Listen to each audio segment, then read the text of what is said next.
What's going on, Fine Nine friends? Ironcane here as your host for your weekly dose of gacha news. Remember January? Me either, because this year is already flying by and we're in the first week of February. Man.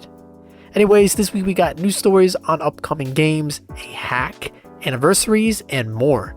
As always, if you guys enjoy the video, feel free to leave it a like, comment down below how you feel about Netmarble as a company, and don't forget to subscribe to Fine Nine Gaming Mobile for all your mobile gaming needs. Now with that said, let's get right into this week's news. Another week, another story on Yu-Gi-Oh! Master Duel. This time I actually have real confirmation that people have been able to play the game on their mobile devices. I checked personally and I'm able to download the game on Android.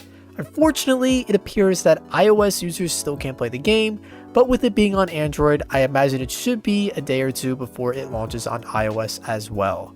If you're eager to learn how to make really OP decks in the game, Stray made a vid about the optimal setup for Blue Eyes White Dragon over on the 5-9 Plays channel. So check it out if you're at all interested in the game. We have multiple videos on that channel that will prep you to reach the higher ranks in no time. Yu-Gi-Oh! Master Duel is immediately available on PC, consoles, and Android devices, with iOS hopefully being up soon. Our second global story this week is all about Princess Connect Redive, which is currently celebrating its first anniversary. And in part of its celebration, players are given free multis from today until Valentine's, which is February 14th for you single people that could care less. This banner isn't just a regular old banner either, it also has double the rates, giving more opportunities to pull some really powerful units. If you're unfamiliar with this gacha, it's the sequel to the original Princess Connection game.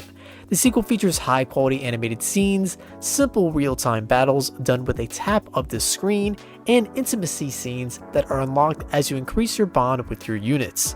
If you'd like to try out Princess Connect Redive yourself, it's available on Android and iOS devices for global. Speaking of anniversaries, the city of Final Fantasy, Opera Omnia, is celebrating its own, making it 4 years since its release. For the title's 4th anniversary, Garnet's global first burst weapon makes its debut to the game. The burst attack is a callback to the Alexander summoning in Final Fantasy IX. This weapon will be available until the 23rd of this month, so act fast if you want to see this animation in action. Players will also be able to equip Garnet with her wedding dress from the end of Final Fantasy IX if they purchase a limited time gem bundle. Not only this, players have the opportunity to get at least 10 free multis on select banners, including free daily multis which features all previous LD and EX weapons released before January 24th. Beyond this, there will be anniversary campaigns granting players double XP for all characters, triple cycle quest rewards, and triple appearance rates for Cactuar, as well as Carbuncle's treasure quests. New players will have access to permanent panel missions that will help them get caught up to enhance their characters' gear and summons. New and returning players will have access to limited time missions with Ultima weapon materials, enhancement points, and power stones. These missions will be available until March 2nd.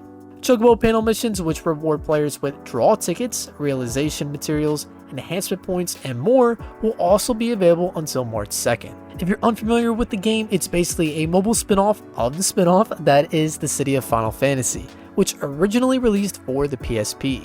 The game features characters from various Final Fantasy titles. Think of it as a turn-based Super Smash Bros., but only with Final Fantasy characters. As previously mentioned, the game is turn-based, so if you're a fan of classic RPGs, you'll feel right at home with this title.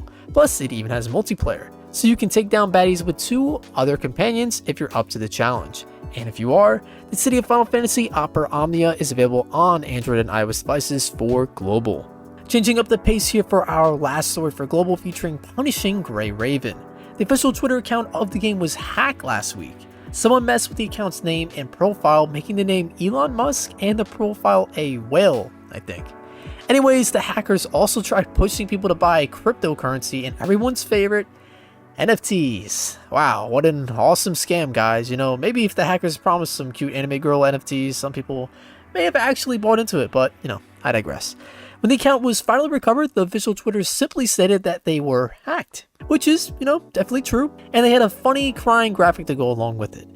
As of now, everything appears to be fine, with the account tweeting yesterday that the game reached a 3 million player milestone. And as a reward, all players will be given 1,000 basic weapon and R&D tickets, as well as a medium serum bundle on the house. The rewards can be found in players' in-game mail. The game is described as a fast-paced, ultra-stylish action RPG, which features 3D graphics and battles that place players in a post-apocalyptic world. Basically plays like classic God of War, Devil May Cry, with a Nier Automata vibe. At least that's how I look at it. If the game sounds up your alley, Punishing Gray Raven is available on Android and iOS devices for global. We reported on Netmarble's sequel to Grand Cross, The 7 Deadly Sins Origins last week as breaking news, and it was very exciting. But there was one bit of information we missed last episode, so I figured to fill you guys in.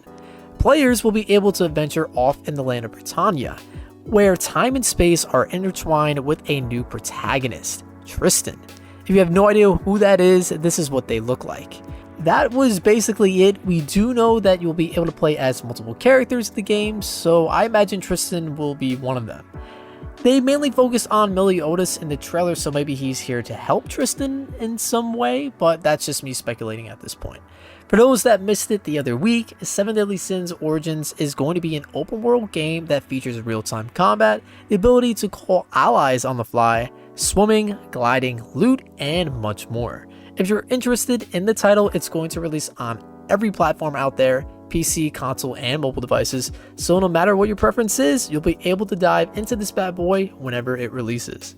Netmarble was on a roll last week, revealing 2 more games, with one of them being Solo Leveling. It's the first video game adaptation of the web novel, and it will be an action RPG that will be released on PC and mobile devices. The title is specifically being developed by Netmarble Neo, responsible for games like Lineage 2M. The game's combat takes huge inspiration from games like Devil May Cry, so if you're into hack and slashers, this title may be for you. Also, the soundtrack is very metal. It really does give off a DMC and a Metal Gear Revengeance type of vibe. Unfortunately, we have no information about a release date at this time, but we do know some of the playable characters. They include Sung Jin Woo, Cha Hain, the Fighter class, and the Ranger class, with potentially more to be shown. The CEO of Netmarble mentioned that this game is part of 20 major titles, with the company's goal to hold more in-house IPs. And hey, if they pump out more games like this, I'm personally all in. Solo Leveling will be available on Android and iOS devices as well as PC in the near future. The other title that Netmarble showed off last week was Tower of God: New World. Little is known about the game, but we do know that it will be a collectible RPG. Sadly, that's really all that was disclosed about the game. Based on the trailer, we can see that it will feature 3D graphics, with it possibly containing some sort of multiplayer mode. Battles also look like they take place in these 3D arenas, but we can't really say for sure if you can walk around freely in them. Additionally, it appears if characters will have basic attacks, special moves, and ultimate moves. But take this all with a grain of salt, because this is really just me gauging everything off of the trailer. If you'd like to check out the trailer yourself to make your own estimations of what the game may be like, please look in the description below. Tower of God: New World is expected to release on mobile devices sometime in the future. Alright, another episode of Gacha News down. Thanks for tuning in, and as always, for the latest in everything Gacha related, make sure to tune in every week for Gacha News. Peace out, guys. Iron out.